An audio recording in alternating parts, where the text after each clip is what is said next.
So picture this. You log into your Chase app, just casually checking your balance, and boom, there it is. Your heart completely skips a beat. You're staring at a chunk of missing money, a charge you absolutely 100% do not recognize. Honestly, we've all been there, and that sudden wave of panic, it's completely normal.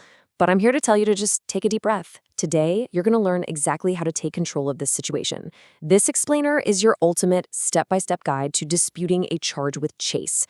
So whether you're a complete beginner who's never really dealt with bank bureaucracy before, or you just want a refresher on your exact rights, we're going to cover everything you need to confidently reclaim your cash.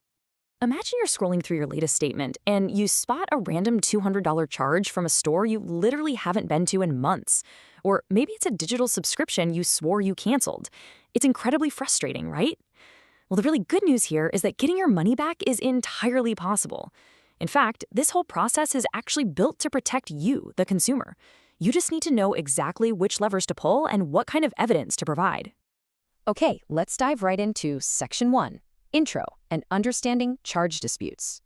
Before we just start clicking buttons in the Chase app, we really need to understand the foundation of what we're actually doing here.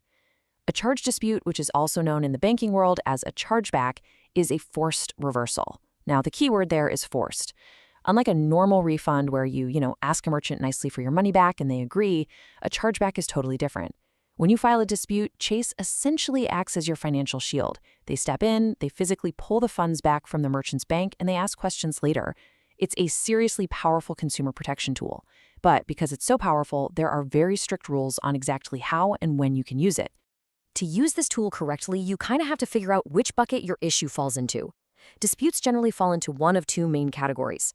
First up, we've got fraudulent charges. This is true third-party fraud. Like your card was physically stolen or someone cloned your details on the dark web and they're just buying stuff without your permission. The second bucket is billing errors. Now this means you actually did authorize a purchase with a merchant, but something went sideways. Maybe they double charged you, maybe the item literally never arrived, or you canceled a subscription but they just kept on billing you anyway. Knowing which bucket you're in is absolutely crucial because Chase handles these two scenarios a bit differently when it comes to the evidence they're going to ask you for.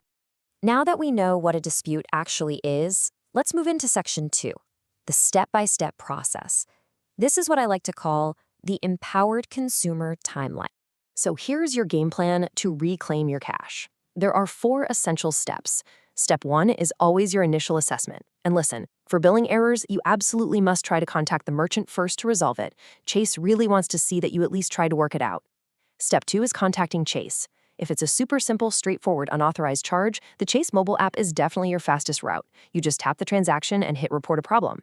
But if you're dealing with a really complex dispute, maybe involving multiple charges or some really tricky subscription terms, calling Chase at 1-800-432-3117 is your best bet to make sure all those little details are recorded properly. Step 3 is filing your actual evidence, like your receipts or cancellation emails. And finally, Step 4 is the follow-up. Now, the whole reason you even have the power to do this in the first place is because you're legally backed by the Fair Credit Billing Act, or the FCBA for short. This federal law literally requires banks to investigate credit card billing errors.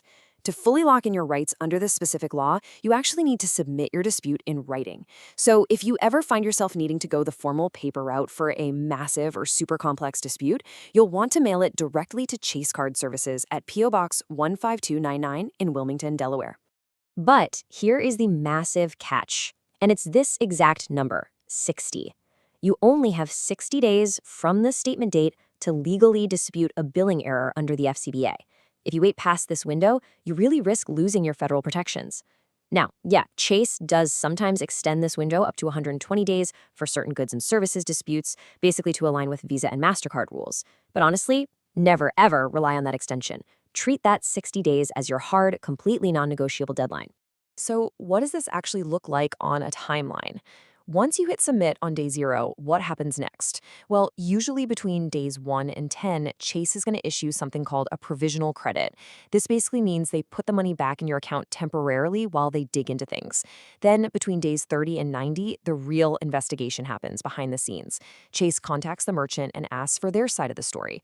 Finally, a decision is made, and that temporary credit either becomes permanently yours or, well, it gets taken back. Of course, it's important to remember that not every dispute is a guaranteed win. Which brings us to Section 3, common mistakes to avoid. We want to make sure your claim doesn't get tossed out on some frustrating technicality. Here are the most frequent slip-ups consumers make. We just talked about that 60-day deadline, right? Missing that is mistake number 1. Mistake number 2 is failing to contact the merchant first if it's a billing error. If you don't have proof that you tried to sort it out with them, your claim is going to be pretty weak. Mistake number 3 is lacking hard proof. Chase can't just take your word for it as much as they might want to. They need return tracking numbers, cancellation confirmation emails, actual receipts. And finally, filing a dispute for buyer's remorse. If you bought a perfectly good item and just changed your mind, but the store doesn't accept returns, yeah, a chargeback isn't going to save you there. To really cement all this, let's move to Section 4, Real-World Dispute Examples. Let's look at how Chase might actually rule on some everyday situations. Think about a successful dispute for a second. You ordered a jacket online, it never showed up, and the shipping tracking clearly says it was lost in transit. Plus, the merchant is totally ignoring your emails. That is a slam dunk win for you. But now compare that to an unsuccessful dispute. Let's say you signed up for a free trial of a streaming service. You completely forgot to cancel it before the renewal date and bam, you got charged. In that case, you didn't follow the merchant's clearly stated cancellation terms. So unfortunately, you're going to lose that dispute. You always have to ask yourself, which camp does your issue fall into? Did the merchant actually fail to deliver, or did you just miss a policy detail? So the crucial point here is understanding exactly what is happening with your money while you wait for a ruling. Let's tackle Section 5, FAQs and troubleshooting to clear up some of those behind-the-scenes anxieties. We mentioned provisional credit just a minute ago, and it really deserves a closer look. This is that temporary refund applied to your account by Chase. It's honestly fantastic because it means your balance is protected and you aren't out of pocket while Chase is doing all the heavy lifting. They usually apply this within 1 to 10 business days. However, and listen, this is vital, it is strictly temporary. If the merchant provides compelling evidence that the charge was actually legitimate, Chase can and absolutely will revoke this credit, pulling that money right back out of your account. Because remember, the merchant gets a say in this too. This phase is called merchant representment. The merchant typically gets 20 to 45 days to fight back and submit their own evidence, like maybe a signed contract or proof of delivery. Now, if it's a really messy dispute, it might even escalate to arbitration. That's where the card network itself, like Visa or MasterCard, has to step in and make the final call. And here is a hard truth you need to know. If Chase's final decision is a denial, there is no bank-level appeal. Once that final ruling is made, it stands. All right, let's wrap up this explainer with Section 6, final tips and our disclaimer. Here are a few proactive steps you can take right now so you hopefully never have to go through this whole headache again. You really want to empower yourself to secure your account from any future unauthorized charges. First off, go set up two-step verification on your Chase app immediately to lock down your digital security. Second, utilize credit monitoring tools to just keep a general eye on your financial health. Third, and honestly this might be the most important one, make it a habit to regularly review your transaction ledger. Catching some weird charge on day 3 is so much easier to resolve than suddenly noticing it on day 59, you know?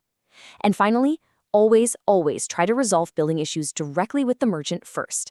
It's almost always faster and way less stressful than initiating a formal bank dispute.